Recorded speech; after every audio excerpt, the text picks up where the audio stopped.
Hi, everybody, and welcome to another episode of Psychic Diaries. I'm Michael Lamport, the the narrator of Rescue Mediums, the psychic show on television. And with me, as always, is Jackie Dennison, who is the host of Rescue Mediums. And we have a wonderful guest here today that we're going to ask a bunch of questions about. I'm going to get your last name pronounced incorrectly, Claire. Claire Pechalengro. That's pretty good. That's pretty good. It's Claire Pechalengro. Pechalengro. Yeah. It actually in our Romani language, Michael, it actually means somebody who's a blacksmith by trade. So you can call me Smithy if you like. Well, here we have Claire Smith. No, it doesn't work, does it? But I have to tell you, both Michael and I are really excited about today. Yeah, really excited about today because I'm a huge fan of yours anyway. But for us to be able to do this and for you to agree to come on the show, it's fantastic. We're both really thrilled about that. It's my pleasure. I love to do things that are different as well. And actually, it's Michael that won me over, because when he said he was in Canada, I was a very broke 20-year-old, and I drove across into Canada and saw Niagara Falls, and then I went to Banff in Canada, which is nice. Yeah, because you went to you were in the States for a while, right? Yeah, for 3 years. Yeah. Yeah. What made you cross the border and come to Canada? When I was in America for the 3 years that I was, always been a gypsy at heart. So every time I had time off, I would get the other nannies that I knew in a car, and we'd drive anywhere. So we'd go to Boston, do the Boston Trail, and we drove all over. We drove actually down to Miami. We drove to New Orleans for Mardi Gras. We went to races. Yeah, I'm ashamed to say we slept in the car, but we were very young, and you know. Yeah, not enough money. That sounds very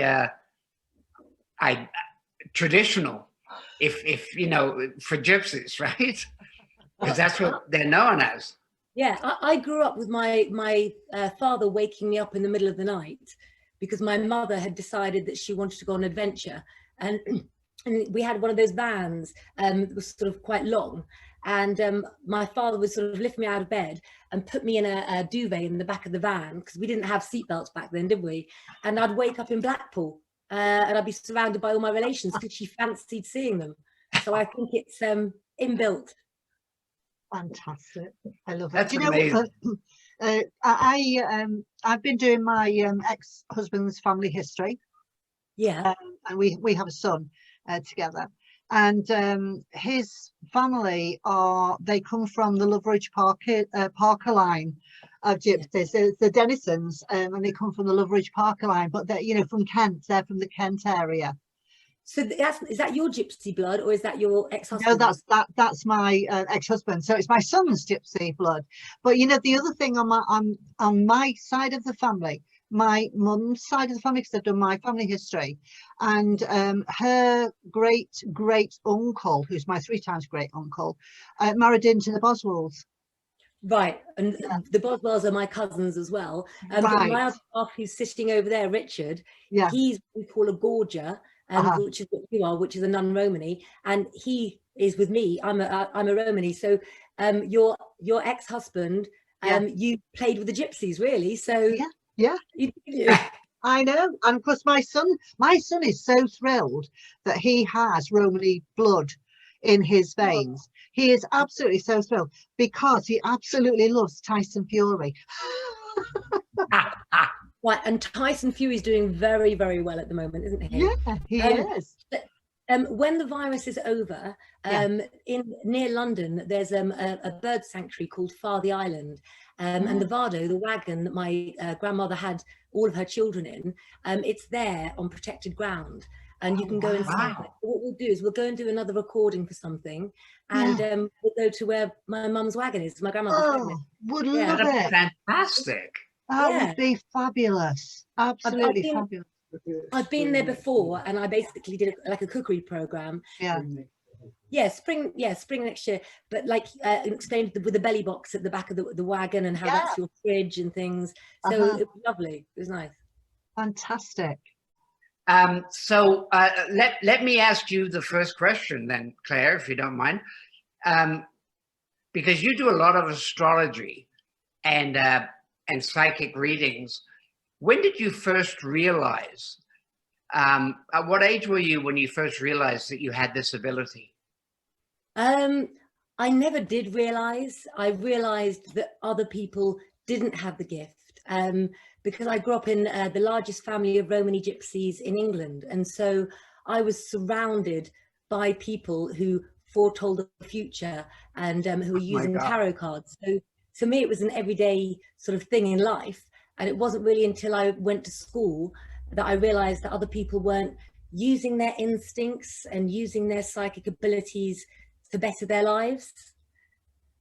Wow. Well, you talk about being surrounded by a lot of other people from Romani. Why do you think the gypsy culture started there?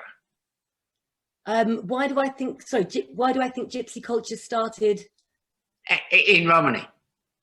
Oh, okay. Well, when we've traced back our ancestry, when we talk Kushti Divas, the different language that we use, Romani gypsies were illiterate. They didn't go to school, so they weren't very good at reading and writing. So the only way for us to trace back our history was by the language. And we did that. And my mother and grandmother found out that we come from a Sanskrit tribe in India. And we were persecuted, and we fled, and we fled across the world. And as people do, they flee in different directions. And how we landed in England was on the coast of Scotland. And Romani gypsies were known for traveling and moving on. And people say that gypsies don't trust other people.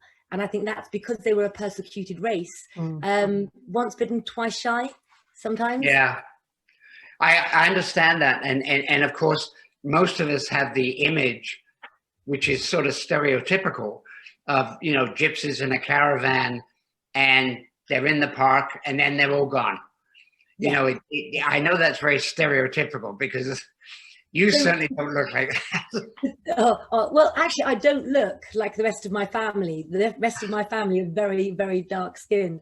I think that what you're differentiating between is there's travelers who choose to live the nomad way of life, and then there are Romani gypsies. So if I was going on holiday and we were traveling, I would be able to tell whether it was a traveler or a Romani gypsy that had been on that site. Why? Because a Romani gypsy would leave the land better than they'd found it. They would plant herbs, they would tidy up, and they might leave something as a token for the next traveler or gypsy that was there. But I've got nothing against travelers at all. There's bad in every race and every religion, isn't there? So yes, there is. I know a lot of nice travelers, and a lot of my cousins who are Romani gypsies are now married to travelers because, you know, we intermix. Fascinating. Your mother and your grandmother are both clairvoyant. Obviously, it goes in down the female line. Why do you think it is, Claire, that it's the females who are predominantly clairvoyant? Because I'm sure that the men must be as well. The men are all gifted and clairvoyant, and my cousin Lee Pechalengro is a really famous male astrologer here in England. But I think that when in the olden days, the men were blacksmiths. They tended the horses, they looked after the land, and the women would go what we call hawking. So in a new town you were staying in, you'd knock on door to door, and you might say, could I read your palm or read your cards in exchange for a loaf of bread and some milk? And so the women took on that role because actually it was the easier role. Yeah, it's a natural role though. So you learned really from your mother's knee and from your grandmother's knee, this natural way of life. That I thought it was really interesting how you said you didn't realize that you had this gift. You only realized that other people hadn't, or weren't using the gift that we're all born with. They weren't using this gift. So it's an interesting way of looking at that. in that way. What did you do first? Did you tend to read palms? Did you tend to use the cards? I was taken along to all the readings that my mother was giving, and I would go to work with my grandmother on Brighton's Palace Pier. And some days I would go to school and I would say, "Oh, Michael Caine has been round our house and cooked curry," and they would go, "Of course he has, Claire. Of course he has," and he had. And so from a very young age, I knew that my mum had been on television, and I'd seen really powerful people and, you know, normal people who worked in Boots. And actually the normal people who worked in Boots had far more interesting lives. But I think that because I was always around her, telling people what she felt and telling people what she foretold, it was a natural thing that was a normal part of what we did. And so as a child, some people would perceive that as a wise child, but I think for me, I was cultivated or hothoused in an environment. So you talk about tarot cards. I think by the age of about 9, my mother and father had a shop that was for readings, but of course it had things like tarot cards in. And so I would have to go to work with them rather than have a nanny, because my mother wanted me to learn. And so when she was giving a reading, she would say to me, "What do you feel about this lady?" Or "What do you feel about this man?" And as a child, you follow your mother and you naturally just say what you feel. You could feel a pain in the leg, a broken heart, you know, lots of different things. And I think that when I was also in the shop and I was bored, I would play with the tarot cards. And my mum was very clever, because she used to say to me I could have whatever cards I wanted. So I would open lots of decks, but I found that with the decks, I had to put lots of decks together to get all the information that I wanted.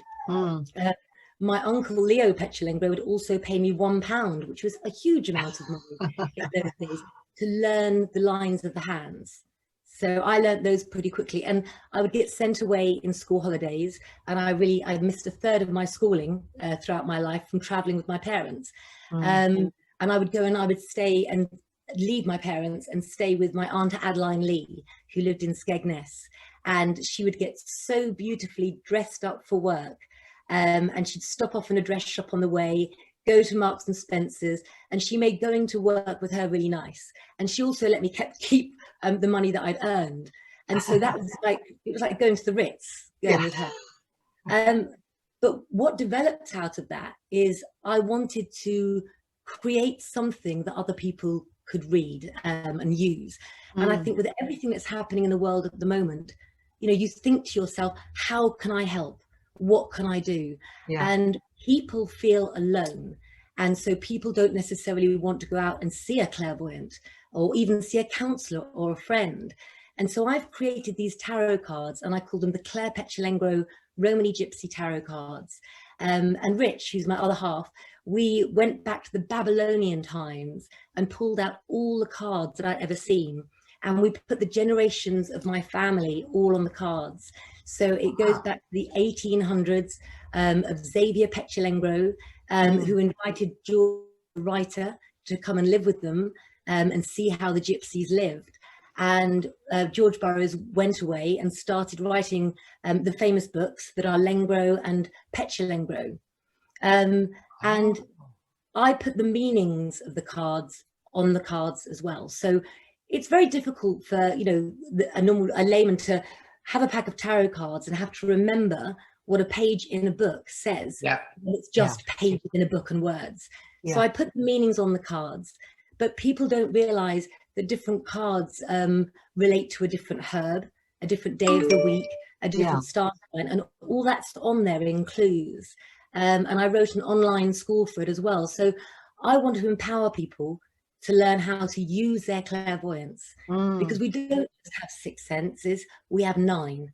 And we are capable of using them. And I think it's all about deciding who we want to be. I've studied and lectured on astrology, and we have this incredible Jupiter and Saturn conjunction that hasn't been seen for 900 years happening in December. What is Jupiter? Jupiter is a planet of self-expansion. What is Saturn? The great teacher. So we've got to decide who we're all going to be right now. And if I can, you know, open the secrets to the gypsies like George Burroughs wrote about, and I can put them in cards and be like Xavier Pechalengro, then, you know, now's the time to help as well. And then in lockdown, I decided the first lockdown to create something people could have. And an editor of a magazine that I was talking to, that's a friend of mine, said, what are you going to do? And I said, well, why don't I create an online magazine like all the magazines, OK Magazine and everything I've written for, and the newspapers, that people can read in lockdown, that's uplifting, with helpline numbers. And she said to me, you'll never do it. You'll never get people to work for you for free. And we're on issue 28 now. I've got I know. It's amazing. It's amazing, Claire. I've been reading it. It's amazing. It really is an amazing magazine, and there's so much in it. Yeah, because a lot of people that write for it actually have said it saved their lives during lockdown, because when you have to lift others, you end up lifting yourself, don't you? Yeah. Well, it's a two-way thing, isn't it? It's you know, what you put out, you get back, and that's how it is with any sort of healing energy, which is what this is. So it's a perfect timing for the magazine. It's a perfect timing for people to learn about the you know, through the tarot cards or different, with a look towards the future, not looking back on what's happened in 2020, but to look ahead to where we're going to. You know, learn from where we've been and where we are now, and then to look ahead to the future. So I think it's the perfect time for all of that. Yeah, it's also free, and that's what I wanted, because in times of distress, you know, money's one worry you want to take away from people, isn't it? Exactly. And we also do live on Facebook as well to sort of inspire people. I tell you what we are looking for, though, that we haven't found yet. I'm desperate to get for the magazine a really good money expert to do just that, to give good money advice. So if anybody out there is qualified and good and wants to work for free, do get in contact. The money I would definitely ask some of the people I know in that realm. I know that I wouldn't be any good at it because, you know, I'm basically broke. How much stuff I buy, I wouldn't be any good. I want to ask you one question, Claire, or another question is, I know you've written many books. Have any of your books been about your family and you sort of growing up in this Romani culture? The two books that are in my mother's name, which is The Girl in the Painted Caravan and Wedding Bands, and oh my goodness, I should remember the name, shouldn't I? The Girl in the Painted Caravan and Caravans and Wedding Bands. My mum's dyslexic, and so I had to write the book for her, and it was really interesting actually writing a book with your own mother. Because you're asking her sort of what the smell of this particular bowl was like when you're washing your face, and she's like, it's a bowl. I'm like, but what's the smell? Yeah, not easy, but good fun. Yeah. So in those two books, in the second book, it ends with me being born. So dot. Yeah. Wow. Like sort of more to come. Maybe. Definitely. But I don't think my story's finished. So I keep these diaries everywhere, and I keep a pen and paper in the kitchen. I'm old-fashioned like that, and everything does get written down. But where it's going to go, let's see what the stars say. Yeah. Are you able to do that for yourself? I use astrology, so I'm very aware about full moons. You know, there's people in history like Ronald Reagan. He never used to travel when Mercury was in retrograde, and he used to have a red cross in his diary, and people would have to come to him then. So, and you know, nurses say, don't they, that when there's a full moon, people go crazy, the hospitals are more. But where my own clairvoyance is concerned, sometimes it works. But you've got to understand that with any human emotions that we have, you could have lust, you could have greed, you could have jealousy, you could have a gullible moment. And so a lot goes into it. But I don't do too badly, guys. That's good to know. I love the fact that you brought all the family into your tarot cards and all your family history into the tarot. Yeah, that was really important to me, that I leave this world when my time comes without putting them in history, because the fact that they were illiterate meant that they couldn't do that. And I've spent so long around my grandmother. I lived with my grandmother, and to me, that's their story. It's my gift to them, and it's my legacy to my children, I think, because I hope that they'll continue it. Now, you say that your mum was dyslexic, right? Mm-hmm. And the rest of the family, they were illiterate? They weren't illiterate, but they couldn't write like people that could go to school. And so what they would do is a lot of them would pretend they couldn't read at all because they could only read a little bit. And obviously now it's different, but in the days of my mother and my grandmother, they weren't at school. And they were moving, you know, every 6 months. Sometimes it was 2 years, but they weren't in one place. Right. And that's the age-old way of storytelling, isn't it? You know, with the story, there's tradition to hand down stories from generation to generation to generation. Yeah. And you're doing that in the cards, you know, and in the books that you've helped your mum to write. Your mum is Eva, isn't she? Well, there's Eva, my mother, and there's Eva Senior, who's my grandmother. So there are two. Right. Yeah. Okay. And actually, she learnt. My mother could read, so my mother was good at reading. But when it came to writing, my name Claire, every single year on my birthday in my card, Claire was spelt differently. So it's just the Romani way, and the Romani language is very messy now when you see it written, and you see lots of arguments about how things should be written. But she learnt to read actually from, funny enough, the Bible and Moby Dick. Oh wow! What a contrast! They were the two books. That's awesome. I prefer Molly Mandy. Interesting that you say about handing stuff down from word of mouth to people, because that's also a big way that North American natives and I think Australian natives, that's what they do. They tell their truth to people. They don't necessarily write it down. They just tell it, and you have to repeat it to your kids and your kids and your kids. Absolutely. And I think that some of the belief systems that everyone that you've mentioned and sort of Romanis have in common is almost this karmic belief that if you do good, you'll get good back. And I always set out, and I've always had it instilled in me, you know, if you do bad, bad will come back on you. And if you live your life like that, you find that you're rewarded. It's like when you help people, you're rewarded because their life improves, they're happier. It's a chain reaction. Yeah, I completely agree with you, because if you live your life negatively, like you were saying, I mean, it's almost the bad karma comes back at you.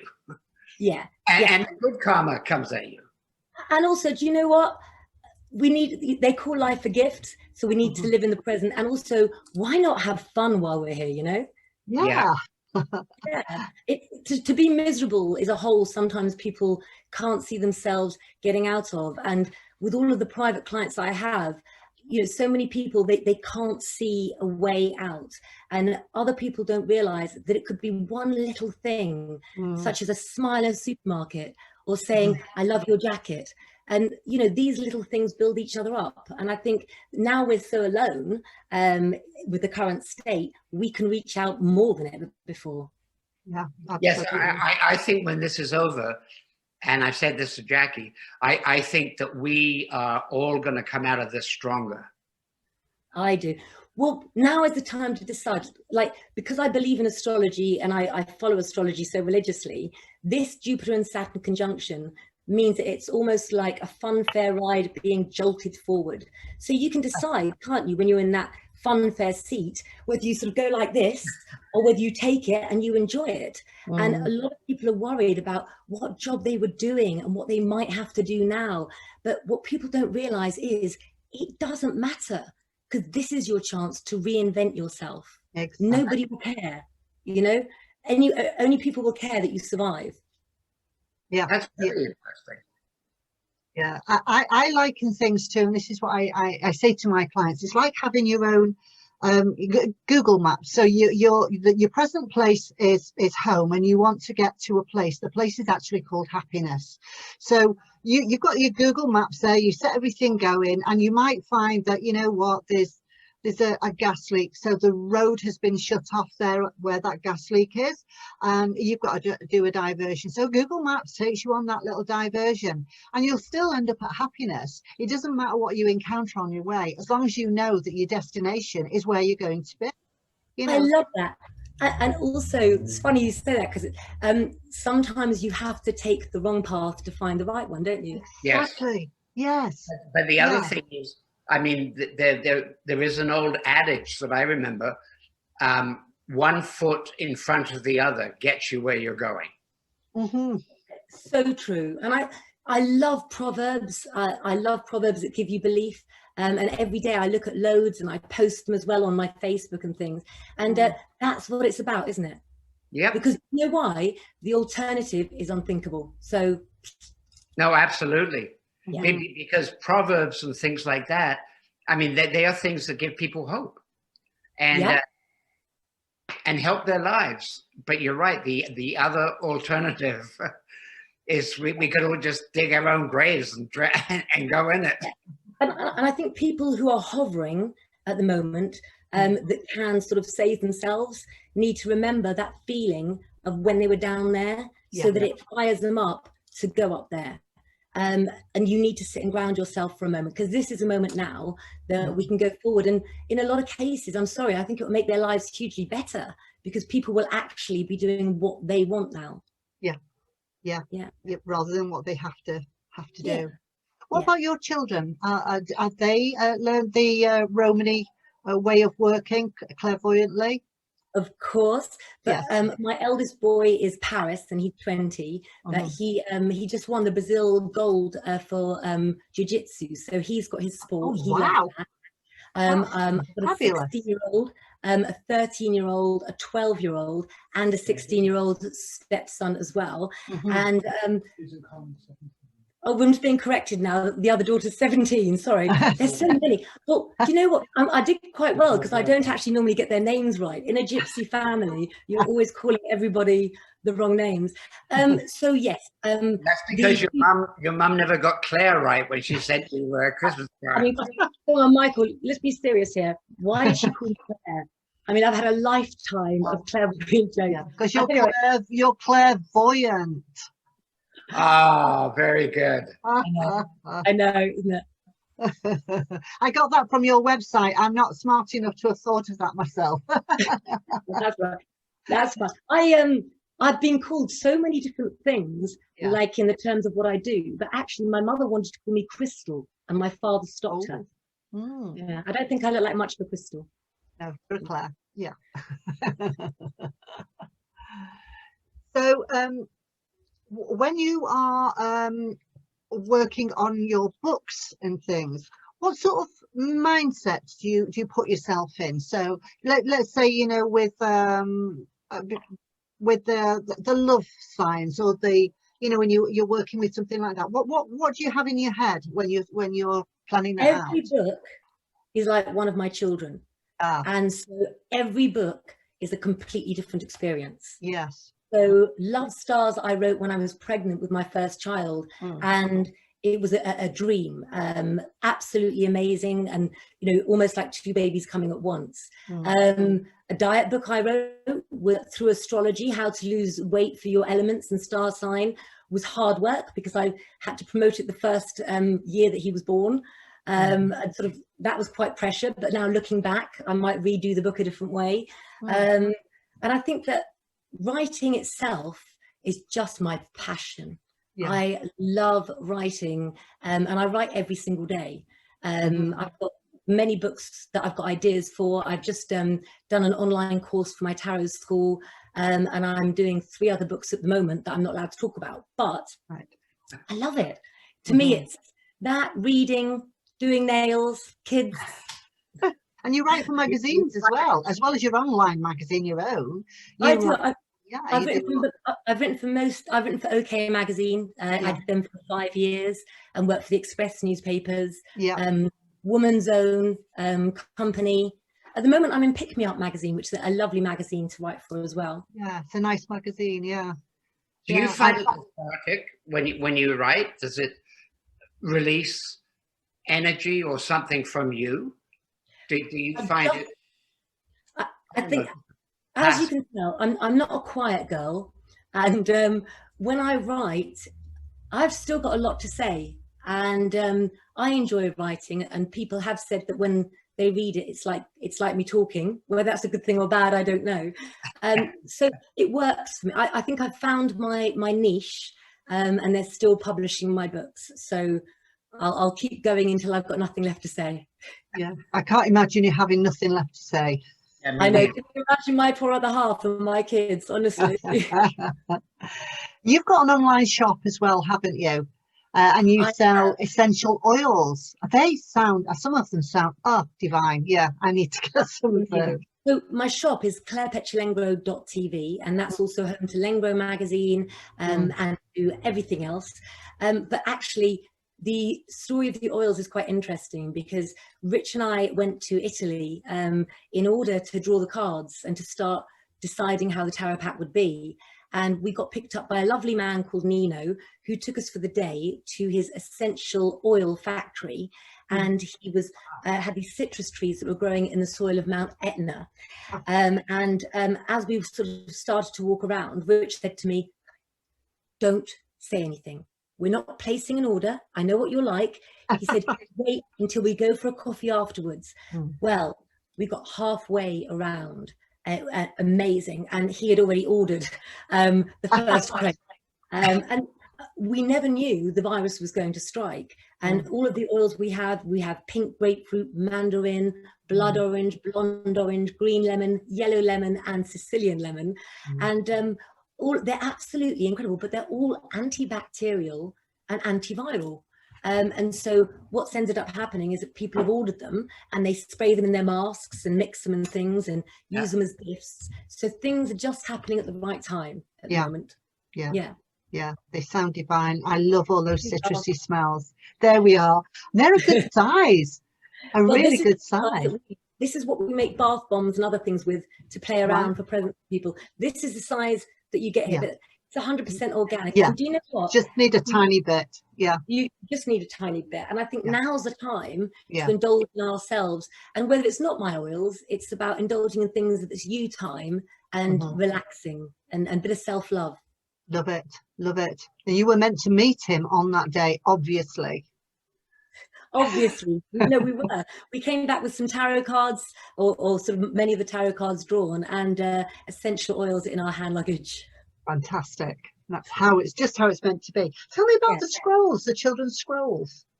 So the scrolls were created because people were always sort of asking me, oh, so what's my child going to be like this age? And people were asking various questions about love. So I created some scrolls that are very old-fashioned, and we did one for children, which would tell you what your child's going to be like for their star sign, what they would be like at each age, so sort of 2, 6, 9, 12, and maybe tell you as well how to placate them, how to bring out the best in them. From that, we went on to love scrolls that were about compatibility for people. Then we did character scrolls, and then we did some recently that are called separation scrolls, but that wasn't the original title. It was a bit naughty, and it's why you should be glad you're not with your ex. It did involve a glass of wine when writing that one, and it's fun. It's how to have a laugh at your ex, and yeah, I thought I'd go down that road for a bit of light entertainment. I think that's a great idea, because I think it's one way to make people feel better. Yeah, you know, you look at it and you're like, yeah, I knew that. That's why I'm not with her. Yeah, and you know what? We've all got good and bad points, haven't we? And I can find many in each star sign. So, you know, leave it to me. And yeah. Yeah, but what a great gift. Pardon? What star sign are you? I'm a Scorpio. Oh, okay. Yeah, but I'm a nice Scorpio. You're the eagle Scorpio rather than the scorpion Scorpio. But yeah, that's it. Yeah, but the scorpion can come out when it needs to. Well, you've got to remember that when the scorpion stings something else, they die. Yeah. So, you know, it's going to be a last resort option, isn't it? I thought I'd try the nice part first in life. I love it, but I'm not very good with star signs, I have to say. They do fascinate me, and I'm a Sagittarius, but I am on the cusp because my birthday is the 21st of December, so I'm right on the cusp. You know, so some things that you look at, it's very, very me, and other things. 'Cause I'm not sporty, and Sagittarians are supposed to be sporty. I'm not sporty at all. Do you have good legs? Sagittarians always have good legs. Yeah, I have good. Yeah, I'd say I've got a good set of pins for dancing. Yes. If you'd be kind enough to send me your details, your date of birth, place of birth, and time of birth after the show, it would be my pleasure to do your birth chart for you, so you can finally find out what you are, because you can't read both signs. The year that you're born, the planets were in a certain. So lots of people do it, but I would love to put you on your path. So thank you. It sounds very Sagittarian to me with those good legs, you know. Tina Turner was a Sagittarian. Yeah, well, I can dance like Tina Turner. Yeah, but I'm very down to earth, like the Capricorn is very, very down to earth. But in a birth chart, you have your sun sign, but you also have your moon sign as well. And so it might be that you're showing your moon sign more. So when you look at the whole chart, you can see, you know, you might have an awful lot of water in there, or a lot of earth in there if you feel very earthy. So I am very water. I am very water. I have to be near water. I love water. Maybe your moon sign is a water sign then, but I would love to find out for you. You know what? That would make sense, because my husband is Pisces. And very often we go for what our moon sign is in relationships. Do they conflict with each other, our moon signs and our star sign? I mean, is there a conflict between those two? Well, really what you would do is you do a horoscope chart that's called a synastry chart. So we take the two people's charts and we put them together, and then we see what they're missing and if the other one can fulfill it. So there's different types of astrology, you see. So you can do the kind of astrology that you read in newspapers, and that's general for that star sign. And then a birth chart would be based particularly on you and your life and the rest of the planets. Yeah, that's what the scrolls are. There's a lot of work involved in doing that, Claire. Well, the scrolls that we do that are online in the shop, they are for the gifts. So they're for that, like your sun sign. So that's the same as you'd read in the newspaper. But they go deeper. They go on a level that would tell you more. So what I'll do as well is I'll do your chart, but I'll also send you the scroll. And what you'll see from that is things that you've never read about your sign that you may connect with. I hope anyway. I've had a lot of information from a lot of family over the years, so I've put it all down, pen to paper, and we'll see what you think of it. Fantastic. Do you believe, Claire, that the general things that people say about certain signs are generally true? I mean, I'm an Aries, and they say that, you know, I'm outspoken, I'm quick to anger. Oh, I would say that the thing with an Aries is an Aries can be more aggressive and angry with themselves. You know, if you don't do what you should have done, so people are interpreting that wrong, Michael, because with you, actually, you're not like that, but you get angry with yourself. And so they'll see that, but you'll know how far to go. And the thing about an Aries is you're ruled by Mars, and that's a planet of change and unpredictability. So no person of your age could ever have had a life that when they were 18, they predicted they would have had. There's no chance. That's interesting. Yeah. I'd say that's spot on with you, Michael, that you get angry with yourself. I do. You get frustrated with you. Yes. That means I just argue in front of the mirror. So if you were a client of mine, Michael, I would say, when that happens, stop, count to 10, and put on a really feel-good album that's always made you feel good, and then restart. Perfect. Well, the album would have to be David Bowie. I knew you were going to say that. Has to be Bowie. Nice. Very nice.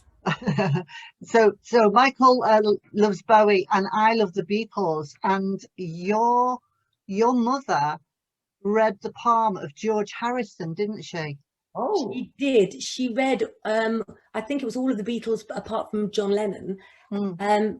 It's a really funny story, actually, because she was in Brighton. They were in Brighton playing at the Hippodrome. She was waiting for my father to come back. he was delivering boats for a living. So he delivered a yacht, he was coming back to Brighton, and the Beatles were playing. And because my mum's sort of very well known in Brighton, the people in the pub next door took her backstage, and they knocked on the door of the Beatles because they had access to it. And they said, ask the Beatles if they would like to have their hands read. And apparently my mother said that she was sort of standing there in her pencil skirt, her Amy Winehouse beehive, the original, and sort of black high heels and a little polo neck jumper. And she said that the heads popped up like they do behind the door. And they said, they looked her up and down and said, yes, she can come in. And my mother actually said to Paul McCartney, you know, you won't marry the woman you're with, but you'll marry someone that looks very much like her. And of course, he was with Jane Asher, and then he was with Linda. Yes. But she said she was glad she never got to read for John. She said that would have been an awful thing for her to have felt. Yeah. So maybe destiny played a hand there. Who knows? But yeah, she was on the front of the Beatles magazine as well. Oh, wow. I mean, it makes sense to me that destiny played a hand in that, because you're right. Reading for John, I imagine, would have been very, very difficult because of what. Do you want to know how fate played a hand? Do you want to know why she didn't read John Lennon's hand? Yes. Because she'd read all of them, and then the phone rang backstage, and they said, "Is there an Eva Pechalengro in the building?" And she said, "Yes, that's me." And she thought, that's really strange. Why is there a phone call for me backstage at the Hippodrome where the Beatles are playing? And it was my dad in the pub next door. He said, "I've just got back. I love you. Will you marry me? Come and meet me." Oh my gosh. And so she always said to my father, "I left the Beatles for you." And she ran to the pub. He'd been away, he had a huge beard, and she went, "Shave that off. I'm not going to do a kiss." So it's a really nice story, actually. It is a nice story. Yeah. There's a lot of those stories, actually. Oh, do you know, you are a fascinating person to speak to. You really, really are. And I know you have lots of stories. We're going to take you up on that offer of when you go to have a look at, where is the place? Is it Farthey Island? Is it? Farthey Island. So I believe it's spelled Farthey Island. And the owners there are really lovely. They look after it and things, and definitely worth the visit. And I think it's meant to be maybe that we meet there. Yeah, that would be fantastic. Great. If we could do that. We're going to put details of your website up at the end of this video. I would recommend anybody to go and take a look. There's so much there, and that magazine is fantastic to read. And so, you know, they're going to get a lot of enjoyment, and to take some of your online courses as well.